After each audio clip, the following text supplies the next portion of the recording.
Inference questions are one of the hardest questions to answer because the answer cannot be found directly in the text. This lesson will focus specifically on vocabulary inferential questions that are phrased like, what does this suggest about something? So in this video, we're going to show you step by step how to answer such questions.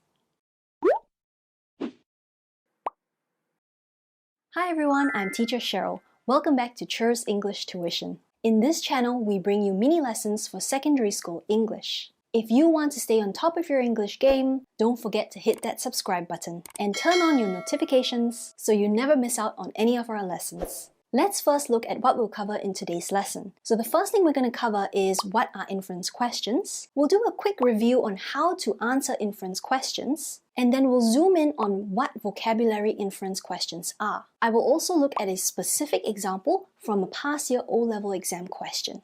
I will also be giving you a few extra tips on how to answer questions like these. So let's jump right into it. What are inference questions? These are questions where we cannot find the answers directly in the text. What we need to do is to use clues from the text in order to derive our answer. Now, in order to answer inference questions, there are 3 simple steps. The first thing you need to do is to identify keywords or ideas in the question. Once you've done that, then you need to understand the context by gathering relevant clues from the passage itself. And finally, you can craft your answer. If you'd like a more detailed explanation on these 3 steps, we have a few other videos on inference questions. I'll leave all the links in the description box below for you. So like I mentioned, we are going to cover questions that ask you, what does this suggest about something else? These are what I call vocabulary inference questions. What I mean by this is that you will be given a word, a phrase, or a sentence. You need to analyze it and understand and interpret its meaning. And then you also need to gather some clues from the text. And finally, you put everything together in order to craft your final answer. So let's take a look at an example question. This was taken from the 2022 O-Level English Paper 2 exam. I'll read the question for you. In paragraph 4, Clara says, "Are you coming up or standing here all day?" What does this suggest about Clara's mood at the time? And this is a 1-mark question. So this is a vocab inference question because they've given you a sentence here and you need to analyze and understand what it's trying to tell you and then use it to explain what Clara's mood is. So let's try to answer this question. Remember, step 1 is to identify keywords or ideas in the question. So what I'd like you to do now is to pause this video and identify the keywords and ideas in this question.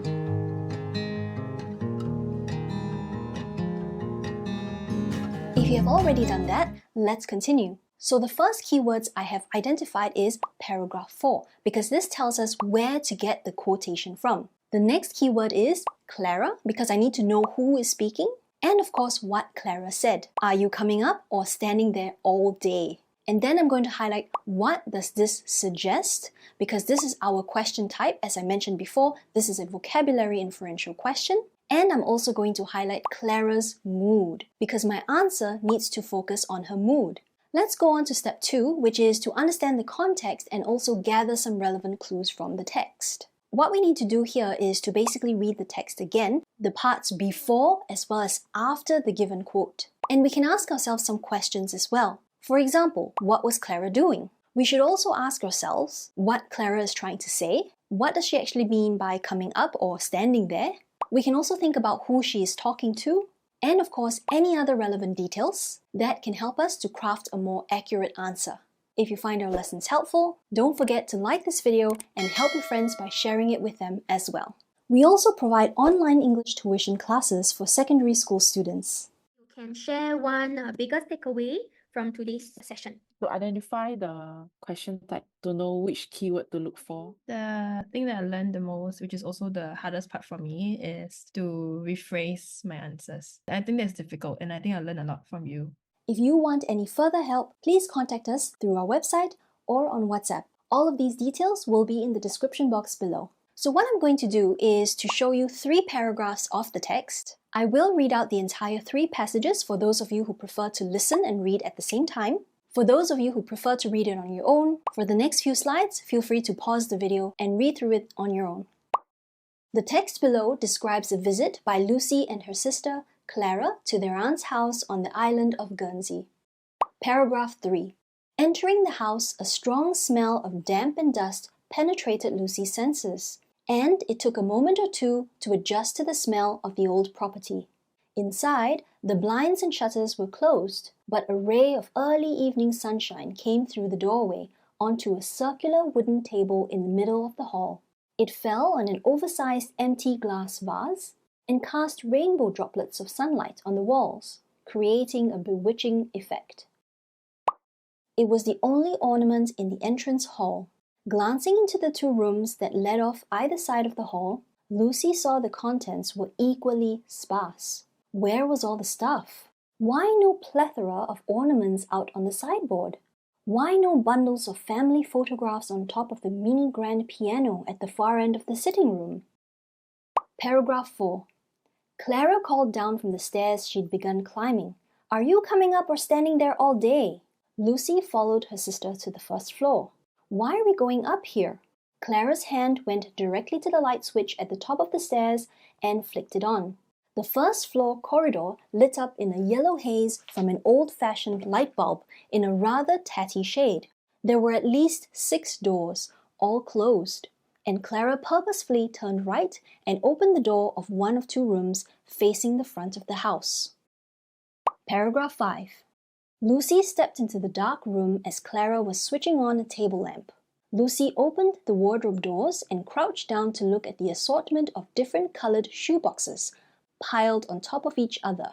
"Oh," she exclaimed, "these aren't all shoeboxes. Or rather, they're all shoeboxes, but some have got other things in them." Lucy lifted lids at random. "Such as?" Clara asked. "Letters, newspaper clippings, photos." Lucy rifled through them at speed. "I thought it was a bit odd there were no photos at all in the house. They're all in here." Okay, so now that we've gone through 3 paragraphs of the passage, what I'd like you to do now is to pause the video here, go through all 3 paragraphs, and identify any clues that might help you with your answer.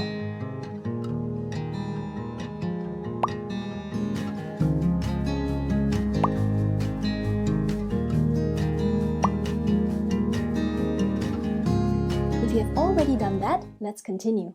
Let's start off by looking at the short description that's been given to us, because it will give us a bit of context or background about what the story is about. So it says here a visit by Lucy and her sister Clara, so we know that there are 2 characters and they're actually visiting their aunt's house. So let's take a look at paragraph 3. Right at the beginning of paragraph 3, it says that they entered the house. So here we have a bit of understanding that Lucy and Clara had entered the house already. And then in the rest of the paragraph, it basically describes what they can see in the house. For example, a circular wooden table, an empty glass vase. Lucy also realized that the entire area looks quite sparse because she asked questions like, where was all the stuff? There's no plethora of ornaments. There are no family photos on the mini grand piano. So the entire sitting room seems to be quite empty. So this gives us a bit of a context. What's happening here in this paragraph is that Clara and Lucy were probably looking around their aunt's house. And it seems like they're taking note of what is in the house, or rather what's missing from the house. Let's go back to paragraph 4. It says here that Clara called down from the stairs. So we already know that Lucy was downstairs looking around the sitting room, and Clara, she had already begun climbing the stairs. Therefore, in this part, Clara called down to Lucy, who was still downstairs.